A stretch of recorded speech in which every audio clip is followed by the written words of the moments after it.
the cats will holler, murder! Jack, you dead? Willie Frazier here, and today we are literally inside of Mount Airy's Museum of National Good History. gravy. It's the Mount Airy Museum of Regional History. Regional Come History. on, My Willie, get it apologies. right. We are currently inside of the Mount Airy Museum of Regional History, and I am currently here with the murder girl herself Hi there. and our honored guest today, who is... Oh, I'm Mark. I'm Mark Brown. I'm her husband. And, He's Mr. Murder Girl. well, okay, Mr. Murder Girl. That'll work. And we are constantly waving to him throughout the show. So whenever you guys hear us say, "Hi, Mark," this is the man This that is we're Mark. speaking of. Yes, yes. So thank you for having me. Glad to be here. We're honored to have you, and we'd love to have you a lot more often. Well, okay. Sounds like we're going to have him for breakfast.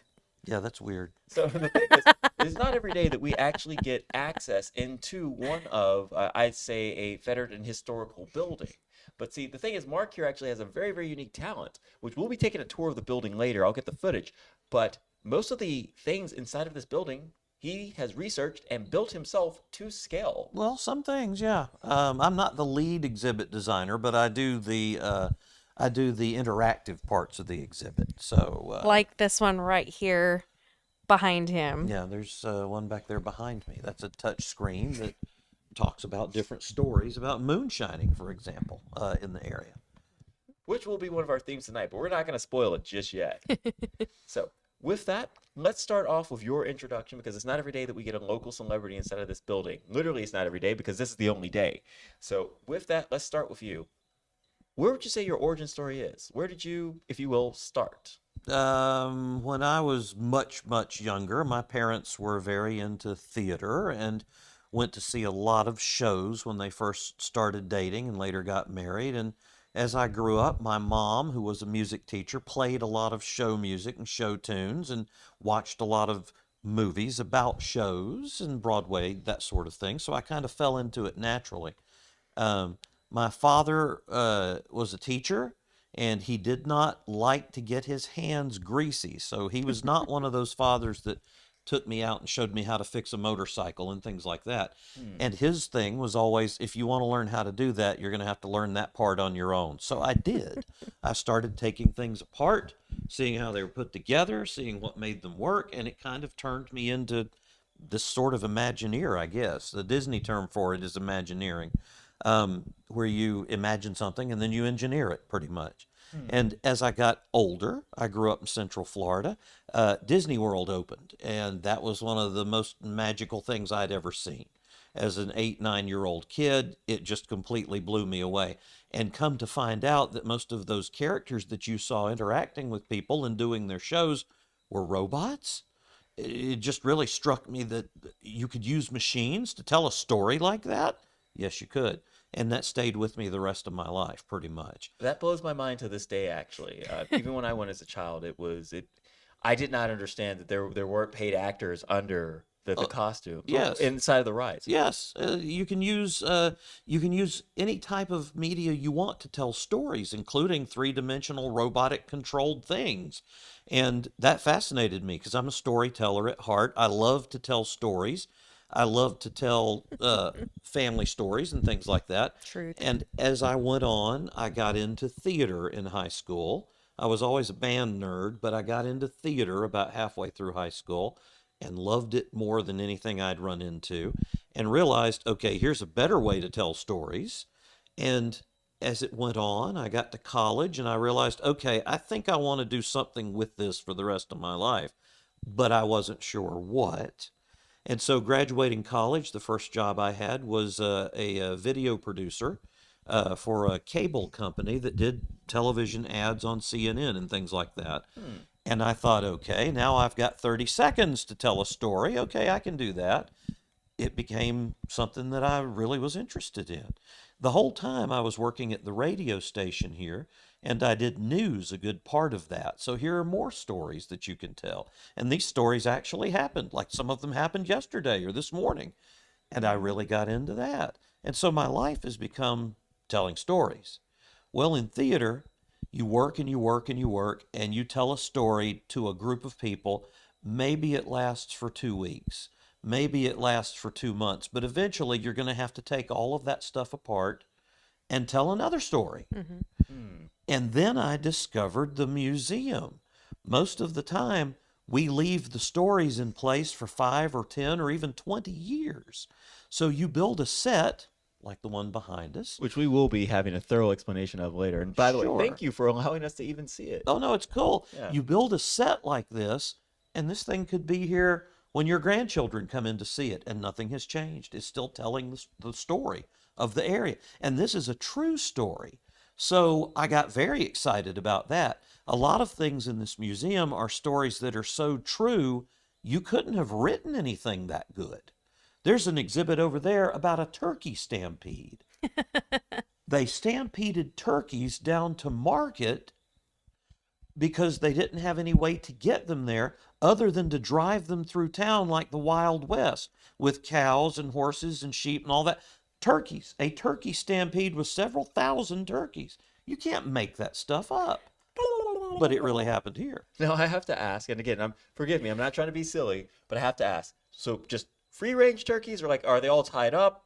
No. Or they're just gone. Wandering the streets, herded with animals. Goodness. See, that's a great story. And when you hear that, you go, and that actually happened? Somebody didn't write that? No. We might have written the way we present it, but it actually happened. As a matter of fact, it happened several times. And see, you'd never run into stuff like that just out and about. You have to come to a museum where, I like to say, this is where all of the stories of the area live. You could say, well, that's the library. The library has some true stories in it, but it has a lot of fiction. We're probably sworn to tell the truth when we discover it at a museum. So every story in here is as true as we know it to be. Let's put it that way. And that's important. It is. Well, that's Gotta already have an it. incredible story. And the thing is, like, we always have a joke about. So first off, two things. You were there literally as Disney World was opening. Like, you were able to see it as a child. Within the first few months, yes. Holy good. First off, that's significant. Okay. Yeah. Because already you're inspired to make something. Oh, yeah. Yeah.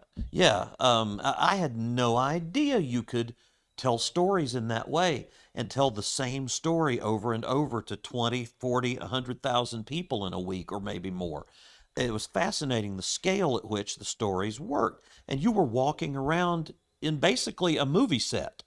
They built the thing as if you were walking around in this world they've created. That fascinated me too. And I really wanted to see the backstage and how they did their thing. It wasn't until the internet came out that I really got into that, of course. But it's just like any other theater you go to. There are on-stage areas and off-stage areas. And you probably shouldn't go backstage unless you want to know how the magic was created. And that might ruin it for you. For me, that just adds to it. When you see that they've done something and you go, oh, okay, look, they even use tin foil on their light bulbs the same way I do. That's really interesting to me. The fact that they didn't use $40,000 worth of equipment. They got the same thing with 2 light bulbs from the hardware store. And you might not think that. I love that behind the scenes stuff. So when I got into theater, yeah, I could go on stage and act, and I was pretty good at it. But the backstage stuff fascinated me even more. You need 4 lights on that one character to make him stand out just right. Yes, and one of them needs to be green. Why green? Because it makes him look just a little weird, and the other characters don't get that lighting. See, that's fascinating to me. And so I'm ridiculous. You go to the movies with me, and if I get bored with the story, I'm automatically looking at the other stuff going on. Oh, okay. They used a scrim there to block the light that's coming through that window. And plays are the same way, I'm afraid. It's almost ruined theater and movies for me because, like I say, it better hold me or else I'm going to start thinking, wonder how many times they did that camera move before they wound up using that. I'm actually extremely similar. There's no way I can turn off my brain sometimes. Like, once I know and for lack of a better term, the prestige of how something works, for me, I'm thinking, not only like how many times did they do that take, like that's not even the stunt double, different body model there. Oh, they went with a different camera frame there to hide their movie mistake error. Yeah. And you, again, being an Imagineer, if you will, of this museum, it's really impressive for you to see a story and your escapism is lost. Like you're beyond it. And you're just like, Yes. The to and from, the how to get there. Yes. Like you break it down, decompartmentalize it, because you can't help but to. Oh, yes. And museums are really bad for it. Not like Broadway shows or anything, but if I go to your museum in Florida and I'm seeing the space shuttle, there are elements of that that I can take back to my museum and use. Oh, okay, here's how they did this display. I'm going to take that back and do it. And nobody says you can't unless you're stealing copyrighted material or something. But the way it's presented, nobody has a hold on that unless you do go to Disney where they copyright everything they do. They have an entire company. It is Murder Girl Mysteries or J.J. Brown Productions.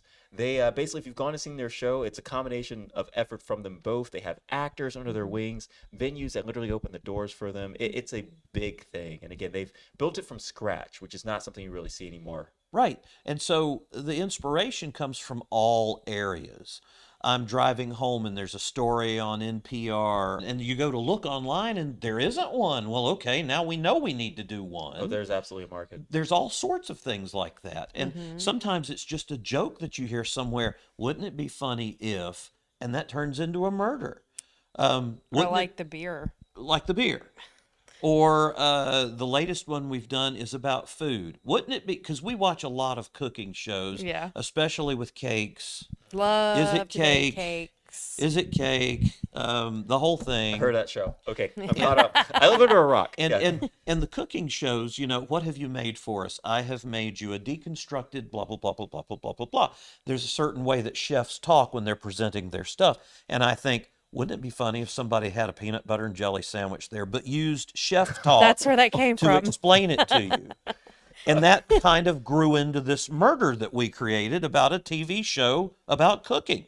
Dinner date wrote with my- okay, first off- with death. So, yes, Dinner Date with Death, which we will have pictures up on the screen for, was a show which he just explained where there was a murder at a cooking show. And one of my favorite lines, no bullshit, is it was a Lunchable with a peanut butter and jelly sandwich and potato chips. Right. I get to be so ugly and snide in that one little scene. Right. Just- And that whole thing came from, it'd really be funny if somebody presented, because they're always presenting things to the judges that are things that you would never be able to eat or Yeah. even afford in a real restaurant. $70 for like Wouldn't a it plate be of cool these. if somebody put out a Lunchable and a peanut butter and jelly sandwich, but spun it in a way that it was A charcuterie board and a deconstructed ...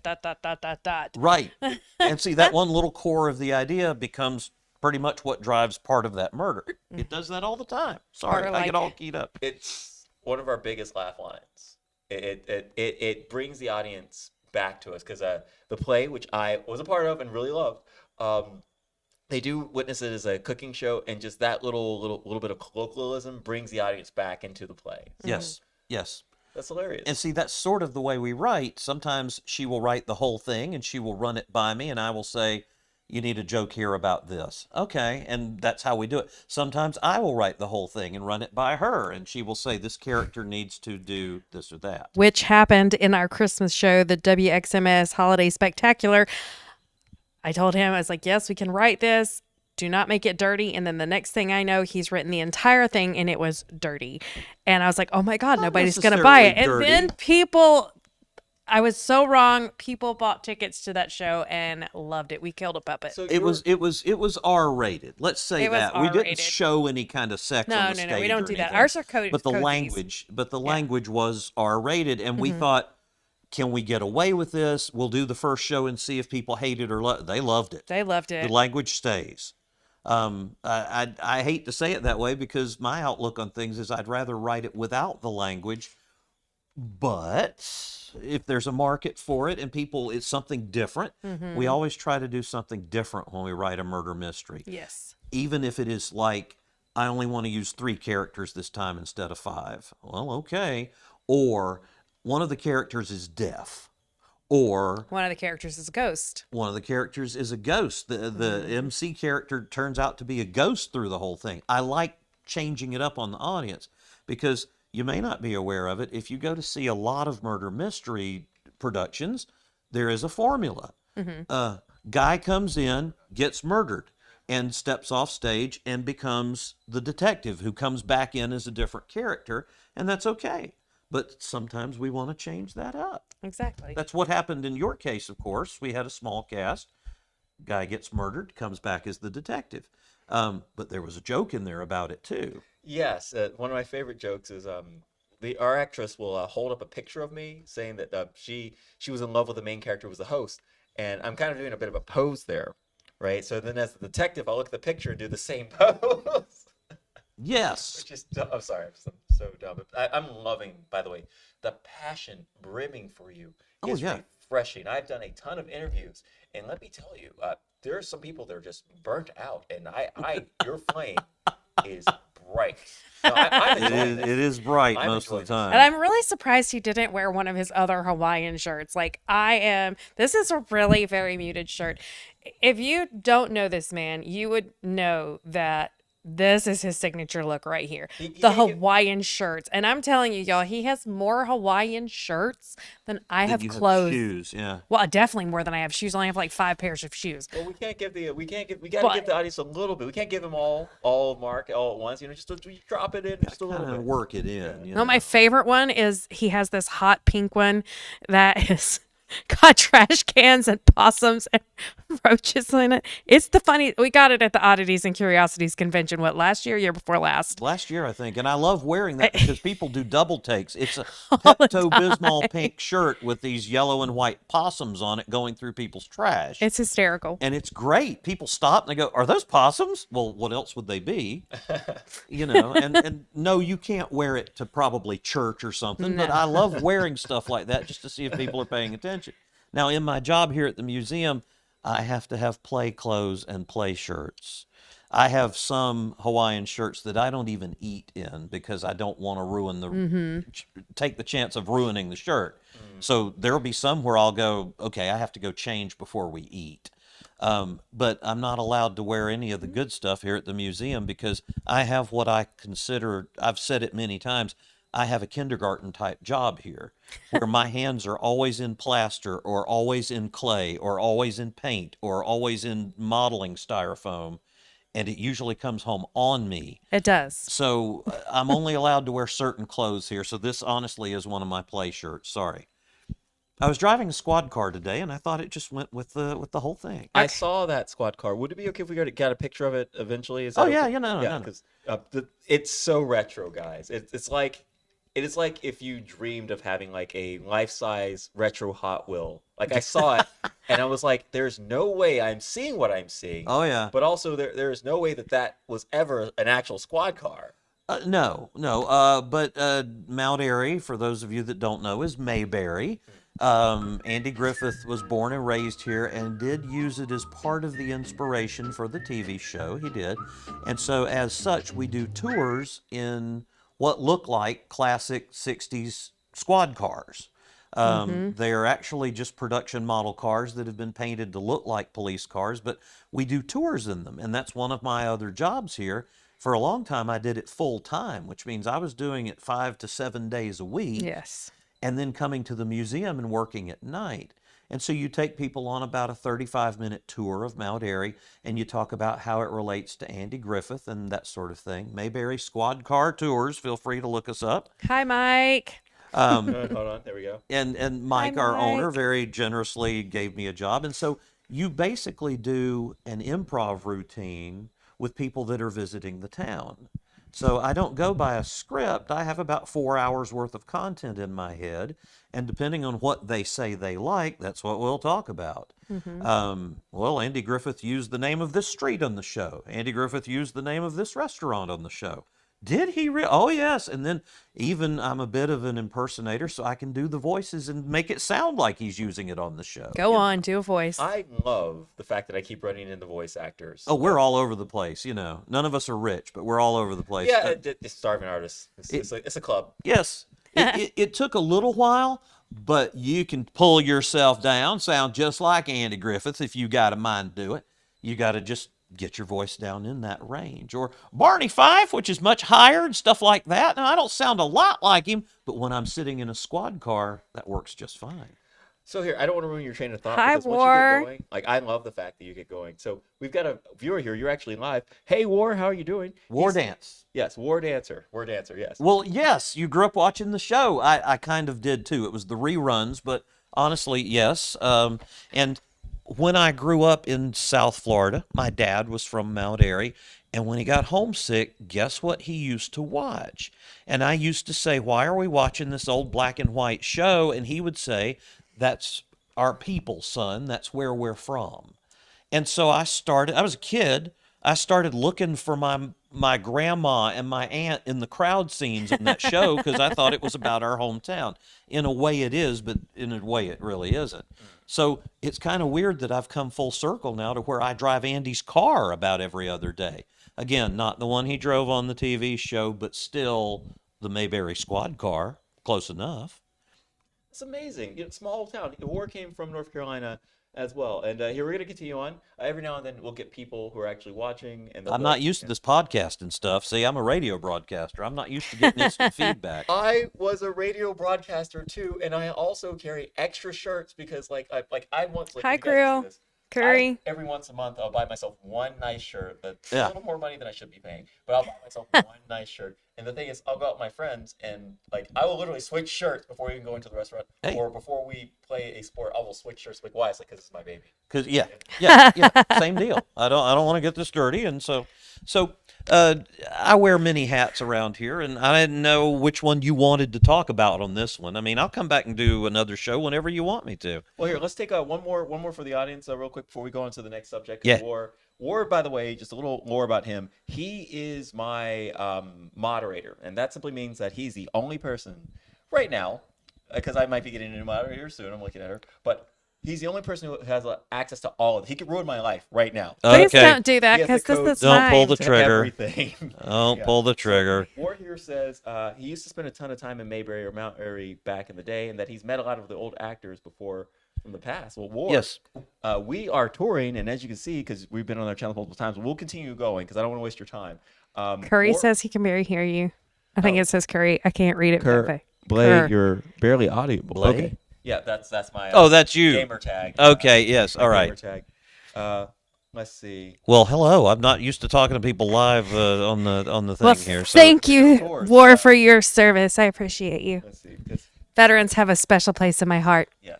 But my point is, I wanted to honor his question because he normally asks really engaging questions. okay. And keeps things going. And by the way, Kerr, thank you very much. I will see if I can fix that right quick. It's like you Okay. hear him in real time. Yeah, so it sounds like I'm sounding a little better, but thank you, Kerr. I will keep the mic. Well, thank you. I love you too, War. Aww. So with that, we're All going to the continue. love. So we were going on. You do have an amazing car, which I will like. He's beaming with pride. I love that.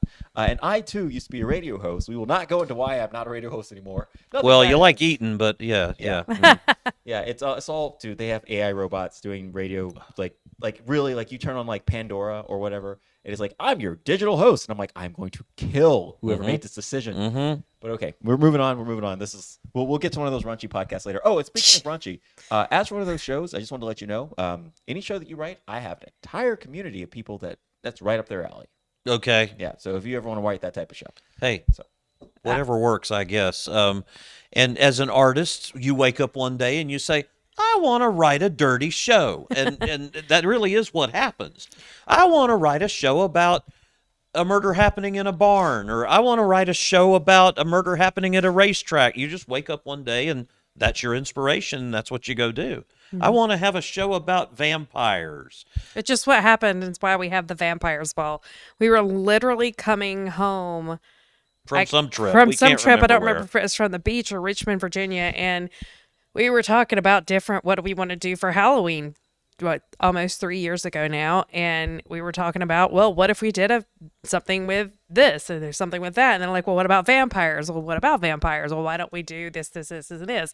And thus the Vampires Ball was formed. And we now have 2 versions of it because we are going to change the storyline. And can I sneak out the theme for this year's Vampires Ball? Well, I wish you'd tell me before you pick a theme. What is You were it? the one that decided it. What? The Kaylee, the one that's because that's my think? character. I play the leader of the Celtic Revelry, Alec, and I love her. She's probably my favorite character I've ever written. Hey, who wrote that? I wrote that with you. We wrote it together. We See, wrote I it gotta together. pull her back down every now and then. So I wrote the love second couples. one. So, and like I say, you wake up and somebody says, there hasn't been a show where a lion gets murdered. Okay, we'll do a show about a lion getting murdered. We killed a puppet in the WXMS show because I had never seen a puppet die on stage, and I thought that would be funny. Turns out that's pretty funny. It was absolutely hysterical. I was fully against it from the start, and I didn't even want to be in that show, so I made sure I did not cast myself in that show. And then I was like, dang it, I should have cast myself in this show. And see, it's better for me to write the shows and be behind the scenes, doing the lights, doing the sound, doing that stuff, because I can't remember the darn lines. I might write the show. I'll be darned if I can remember all the lines. That's somebody else's problem. That's usually my problem, because we'll write them, or I'll write it, either way, however you do it, and then I remember everyone's lines except for my own. Yeah, well. And then I usually go off book, but I stay pretty close. It's like I tell the actors when we're up there doing it, especially if they're new, horseshoes and hand grenades, as long as it's close to that storyline, it's okay. Well, it keeps it fresh. And if you want to see the show more than once, it still keeps it fresh. I tell people it's the same with the squad car tours. Anything that you do, like we also do ghost tours here. We did the little Chicago tour. And I tell the people that do the tours for me, anything you do to change it up, just slightly. It's like jazz. You know the tune we're playing, but we're going to play it different every time we play it. Yeah. Same kind of deal. It keeps it interesting to us, too. Yeah, that's one of the reasons why we started making ourselves different from a lot of the other murder mystery companies is, you're going to go see the murder mystery. They're going to have the same murderer, but for us... Oh, the latest one we did, we think it's an innovation. We're not sure who the murderer is. So we made all of them the murderer. All of them are the murderer, but on any given night, they draw straws before the performance, and that one is the murderer. But all of them could have done it. Yes. And see, the actors love that. That way you don't know what it is going to be until that night actually happens, which keeps you awake and involved in it. And then that's what happened the last time on our Valentine's show that we were at in Mars Hill at Mars Theater Brewing. Hey, Scott and friends. Hi, guys. Can't wait to come back and see you. I haven't met you yet, but I will. I'll be up there directly. Oh, God. Now he's all started in the Mayberry thing. But no, like, it was great because I was the murderer that night, and... You didn't go in there thinking you were going to be the murderer. Well, I did. We kind of decided it before we even Right left before you Winston. left But it was a lot of fun. So what do you want to talk about? You said you're what do they Yes, have dinner theater in my town as well, says Warren. Let's see here. That screen's too far away for me to be able to read it. Usually we're in a studio at Willie's house, and he's got this massive big screen screen that TV, allows and I for you can to read easily- it. Now you're on location and you have tinier screens. It's so tiny I can't So read what we'll it. do is we'll take a couple more from the audience right now, which consists of actually more than that number there. It's just it only counts the audience members that interact. Oh, okay. So taking a look here. War earlier said here, and then we'll go to the topic of the night. He says he's been in the old sheriff car that they have in Mount Airy, so he's a fan too. Okay. There's so many apparent celebrities in this small little town, apparently. So I am very lucky that I happened to trip into this. So with that, let's take a look here. War says, I had a tour of an old historical Mount Airy. In the car, okay. Yeah. And it was in rough shape at the time, but I heard that it's been restored again for the second time since I was there. He comes back through every now and then. Would you happen to know anything about that? Well, they started out 25 years ago, and they had one or two cars. Now they have 7 cars and 10 drivers, and they live together. The cars do in a little garage. It's called Checkpoint Chicky. And he keeps them up. He the one I drive is a 1964 Galaxy, and it has a 351 engine in it, and it will outrun just about anything, although I never get it over about 40 miles an hour. It's quite capable of doing that. And we try to get the experience of riding in the cars as close as you could have gotten to the original thing. Like if you were filming the show, this is probably what it felt like to be riding in the squad car, probably. And people love that. People come from literally all over this country to do it. They come which from all over the shocks me. world. I have the distance award. I had the 2 guys from Australia that came, and they get in the car And the lady that was booking the tour said, ask these two where they're from, which I never do. It seems fakey to me to get people into a car. So, stranger, where are you from? And I would rather it come out naturally during the conversation. Oh, you're from Tazewell County. Okay. So I asked him this time. I broke my own rule, and I said, so where are you fellas from? And the guy says, Melbourne. And I said, ooh, I grew up in Central Florida. I know where Melbourne is. And he said, no, Australia, mate. And I said, you're here from Melbourne, Australia. And he said, yeah. You know, they only give you one-word answers. And I said, sorry if you're watching from Australia. It's true. You know it. Well, we've got one guy from Russia, but every now and then we get Australia as well. We'll see. And so I said, so why are you in Mount Airy? And this guy said, Mayberry, mate. And I said, yeah, I understand that. But what brought you here? Are you on a business trip to the States and you just took a side trip to Mount Airy? No, we flew here for this. And I said, that's like a whole day in the air. He said, 23 hours, 59. And I said, what are you doing? And he said, we're going to stay here in Andy's house for 2 nights. Then we're going to stay in one of your hotels for the rest of the time. And 2 weeks later, we're flying on. They came here just to do that squad car ride from Australia. Mm-hmm. There's big fans out there. You think you're a big fan, you always meet a bigger one. There's people that would dedicate thousands of dollars to coming here and driving around in our squad cars. And I try to remember that. This is very important for these people, so don't oversell it or undersell it. This is something you need to treat with respect, really. And so that's what we try to do. I try to do that with every production I'm involved with, including the squad cars. Oh, boy, you're so nice. I could actually see that when I was concentrating and watching. Is that what it? Okay. Big business in Australia. It is. And you know what? If I could pick a TV show to be a cultural ambassador for the U.S., it would probably be the Andy Griffith Show. That's what we want the rest of the world thinking about. Oh, please. Right now, that is really what we want the rest of the world thinking about. We need more people with this type of energy to represent the show. Yes. You've got to understand, I've done so many interviews. You are on. Like, please continue. Keep going. I'm on. I've been on. I'm always on. He's always on. Always on. Can't turn it off. So... unless he's coming home and sitting down in the recliner and literally 2 minutes. Well, of course, you put this much energy into being me. I'm kidding.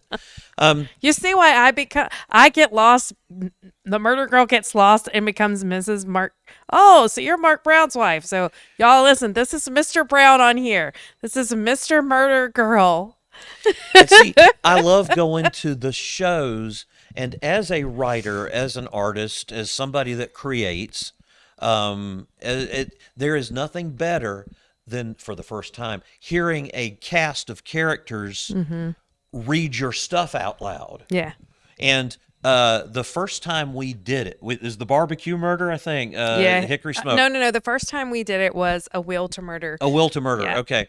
But the first real experience I had was the second one we did, was the Hickory Smoke Murder, where we create these characters, and then I go to this place, and they're walking up to me. How do I look? Is this right? And I'm thinking, dude, you came out of my computer just a few weeks ago, and now here you are in the flesh, and yeah, you look exactly like I thought you would look. That's an experience that everybody that creates needs to have. That was really, and especially because for Hickory Smoked Murder, one of the characters is a want-to-be country singer, and Mark wrote these absolutely ridiculous songs for this show that the character had to sing, and to hear them singing it and to start, it's hysterical. Yeah, that's a whole different level. To hear somebody sing something that you wrote, and to hear the audience laugh at it at the right places, or even worse, come up to you after and go, "Is that available? Can we buy that? That's a great song." There's nothing better. There is nothing better. I do the ghost tours here at the museum. It happened, it depends on who you ask. I think it was 14 or 15 years ago. They came to me. I didn't work here then, and they said, "We hear you write." And I said, "I do." And I had written a few little things, and they said, "Will you write us a ghost tour?" Because it's a good way for people like a museum to make money. People come to hear about ghosts. They wind up hearing a little bit about the history. They get interested, because any good ghost story is based in history. That's true. It's always got a few sentences that really do tie it to This happened to my wife's mother's father. You remember. They were out on the old house at the edge of town and something came up to grab them. It's better if you can anchor it in reality. So I write this tour for I'd never been on a ghost tour. I didn't know what they were, but I did all the research and I got all the ghosts together and I put it into a 90-minute tour. And I had to help it along. We didn't have enough ghost stories to make all of the tour at first, so I had to create a couple of them. I had to create a ghost story, and I won't tell you which one. I had been doing that tour for 3 years, and one night a guy on the tour interrupted me and said, "Oh, I've heard about the ghost story down here. Did you know that back in the day, da-da-da-da-da-da-da," and he recited my entire made-up ghost story to me. And at that point, I realized what it is to be a writer, where you talk about, you're going to have Frank Levering on, and I bet you Frank talked about being a writer, right? He's going to talk about being a writer. That's how I knew I was a writer. The first time somebody recanted one of my stories back to me like I had never heard it, and I thought, that came out of my typewriter about 2 years ago. But the whole time I was going, yeah, and then what happened? And then what happened? And I went home thinking, I wrote something that people are talking about. You made it real for them. You made it real. Well, see, yeah, you created something out of thin air. So my third grade teacher, turns out, was wrong.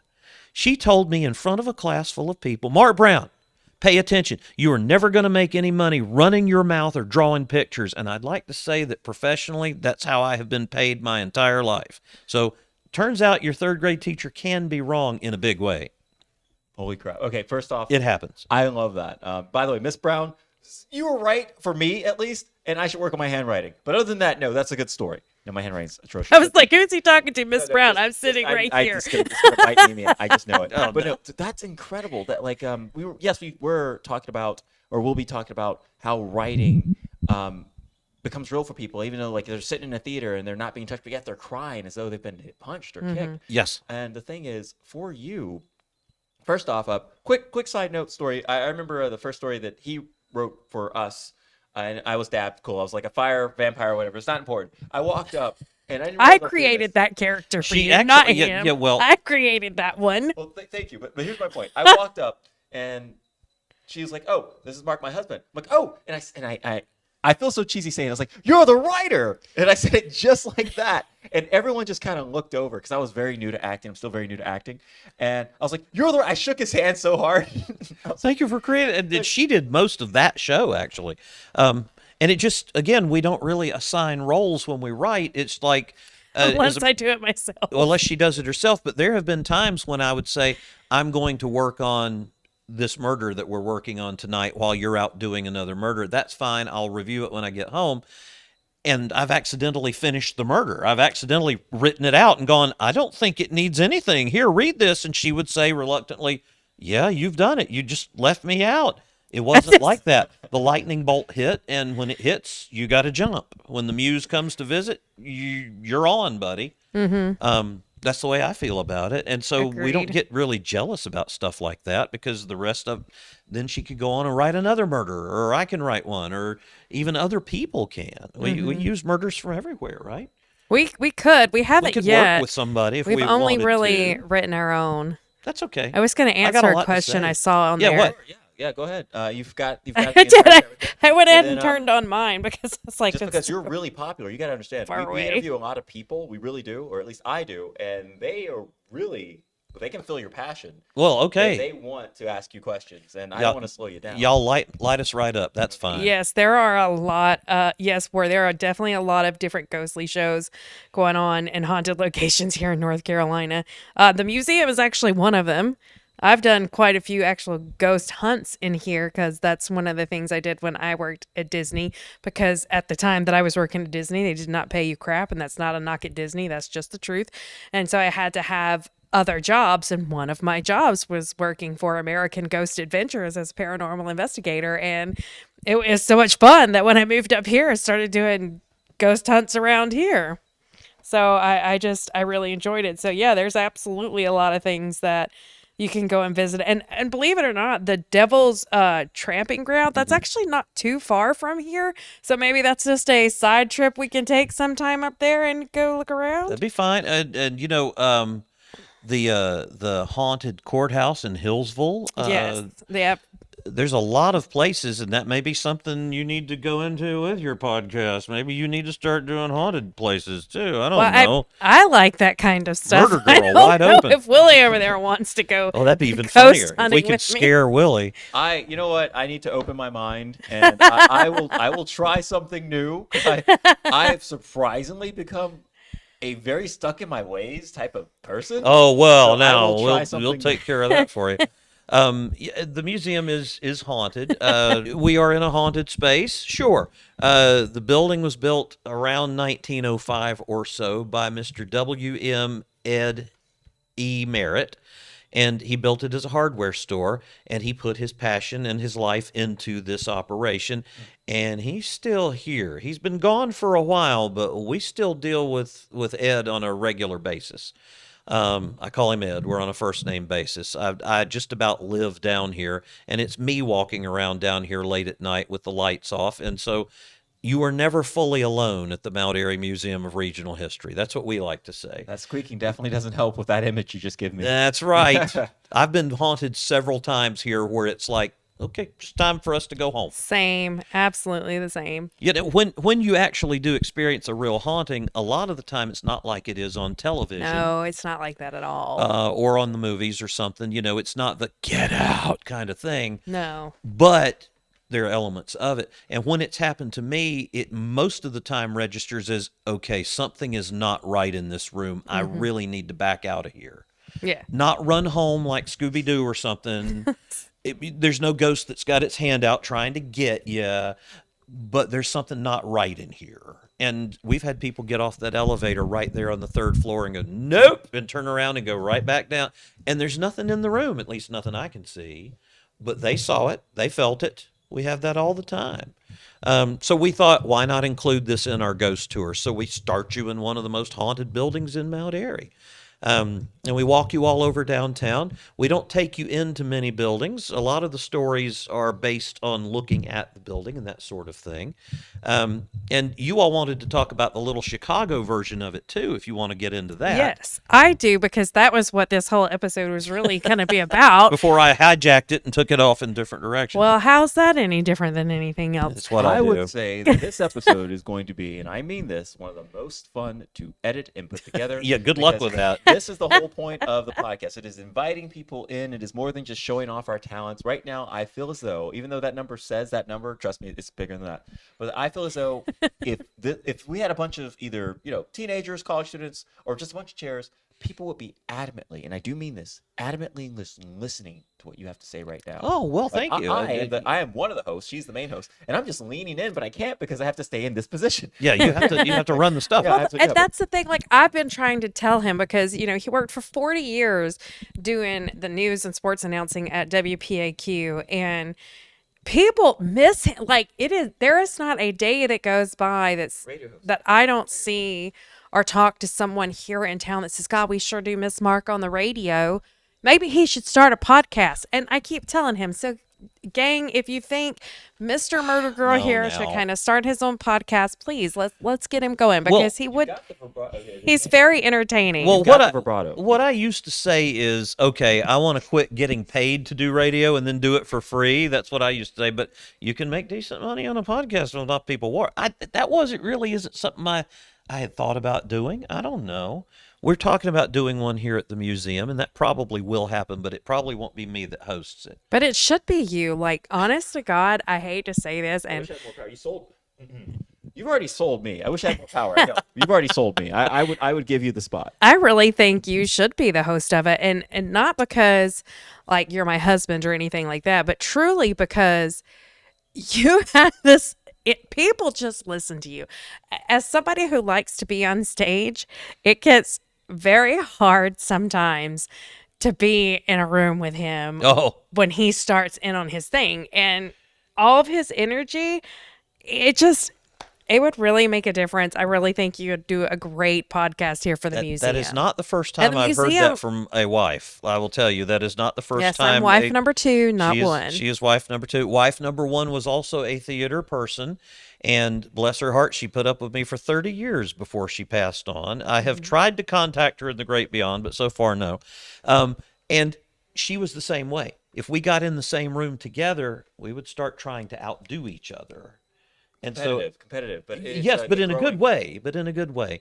And it was hilariously entertaining for people. And they would say, "Gosh, your home life must be great. You know, you must laugh all the time." Well, in reality, we go home and we sit down and watch TV just like everybody else. But when we're out on the street, we bounce off of each other, and we put a lot of that energy into writing these shows. So I will do a joke and she'll go, "Okay, we could never do that joke." Well, we'll modify it just a little bit. But then I get up and sell the original joke to her and she goes, "Okay, we'll try it. We'll put it in there." Usually that is true. It's usually how it works. Yes.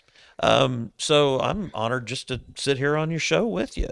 We're honored to have you. Jennifer said, "I think I want to start a podcast." And I thought, "Oh, no, not me, buddy. I don't want to be." Podcasting is a very hard space to be in because 1, you've got to catch people's ear. Yeah. 2, for me, like I'm all like about the facts type of guy. So for me, I'm just like, not only do you have to catch people's ear, I got to tell them something that's real and interesting. Yes. And then even then, you've got to do something embarrassing. Because I hate you have to. And then like there's this one guy, we won't go into it. He revealed a certain body part on air he shouldn't have. He's the most famous guy in the world now. There's another girl. She makes out with a lot of guys. Let's just say now she's super famous, and it's just I don't want to do that. I don't want to, I don't mind entertaining people and telling them stories, most of which are true. I was a radio newsman for all these years, and the reason that I actually got out of it, how long ago? 4 years? Yeah. 3 or 4 years 3 or ago. 4 years ago. The reason I got out of it is people just don't want to hear the darn truth anymore. No matter which side of the aisle you were on, the other guy is telling a lie. And it got to be where people just didn't really trust the news that much, no matter where it was. And I had people second guessing me on local news. And I thought, there's a better way to make $3.50 an hour. I was making more than that, but you know what I mean. And so actually, I have found 2 jobs that let me tell true stories, and people love it. One of my favorite, I read a lot. One of my favorite historians is David McCullough, who's not with us now anymore. But David McCullough would write history in a narrative style.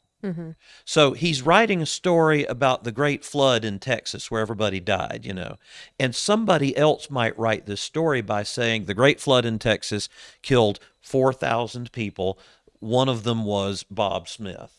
Okay, fine. But David McCullough writes it as the morning was darker than it usually was. Oh, atmosphere. He looks out the window and he saw a wall of water 30 feet tall rushing towards his cabin. And one of the last things that John Smith thought before the water pulled him under was, Dramatic I hope music. my wife makes it out okay. And that is a true story. He's just colored it up enough to make it interesting. I love that. That's my goal, is to write like that. That would catch my attention. See, and you're sitting there on the edge of your seat going, okay, I know he dies, but how? Oh, this is terrible.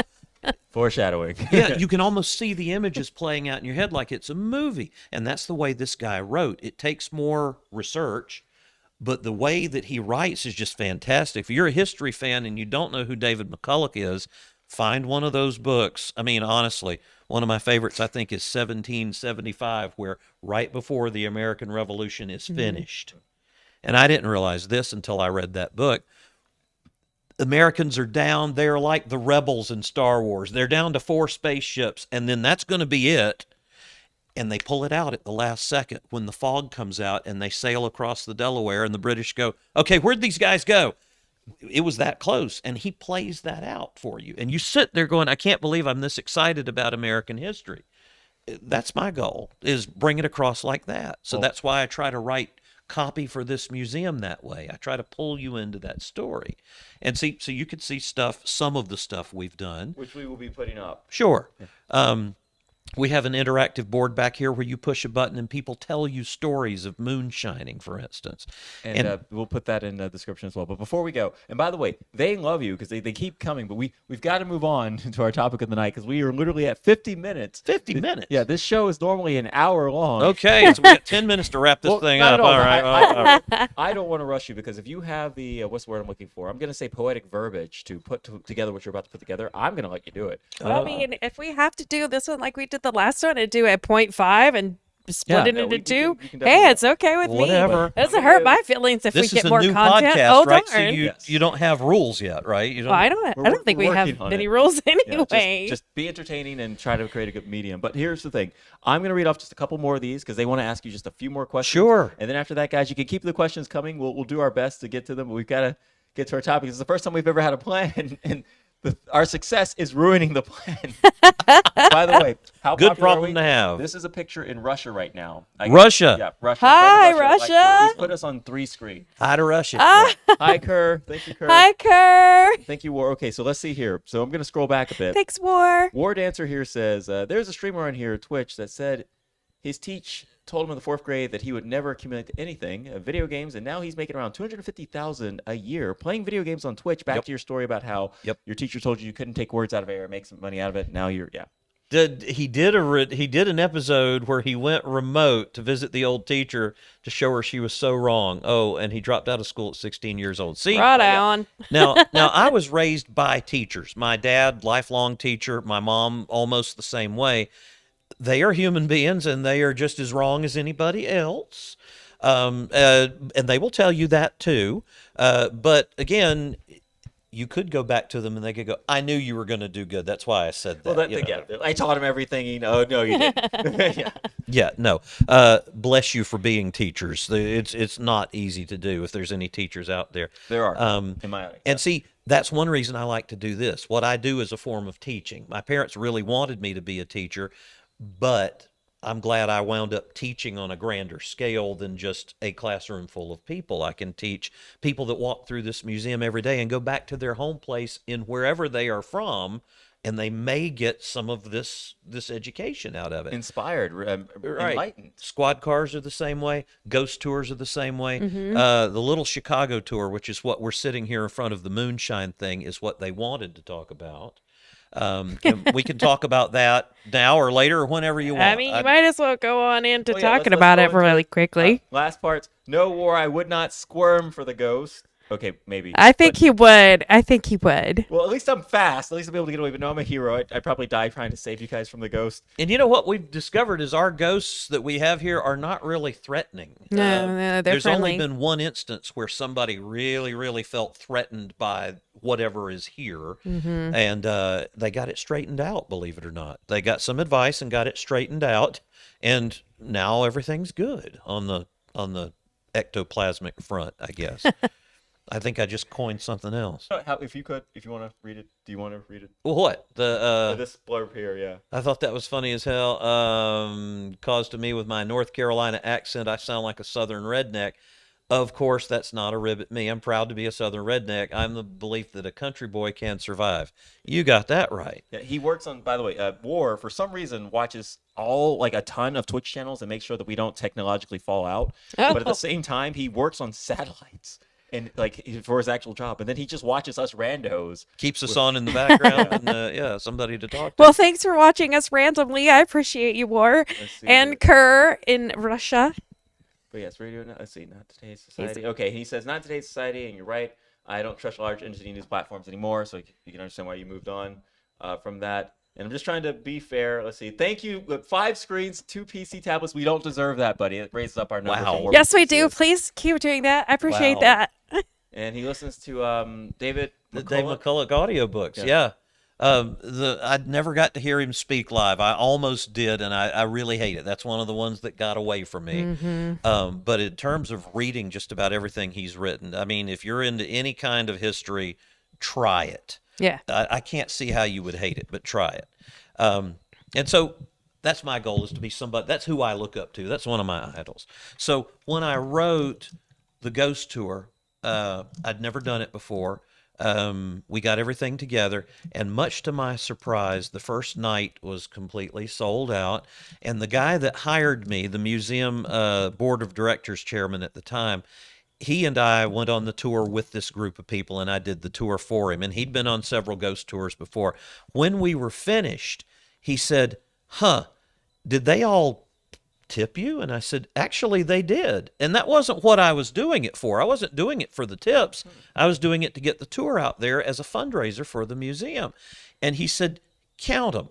And so this is my boss. We stepped around behind the sign out across the street, and we counted through the money right quick. And he said, "You just made," I don't remember what it was. I think it was about $50. He said, "Mark, you just made $50 telling stories in Mount Airy." And it wasn't until then that the light went off for me, and I thought, I could make a living doing this. I mean, $50 a night is okay, but it actually has turned into better money than that. And you wouldn't think so in a city of 11,000 people, that you could have professional storytellers making money, or professional actors making money. You can. Yeah.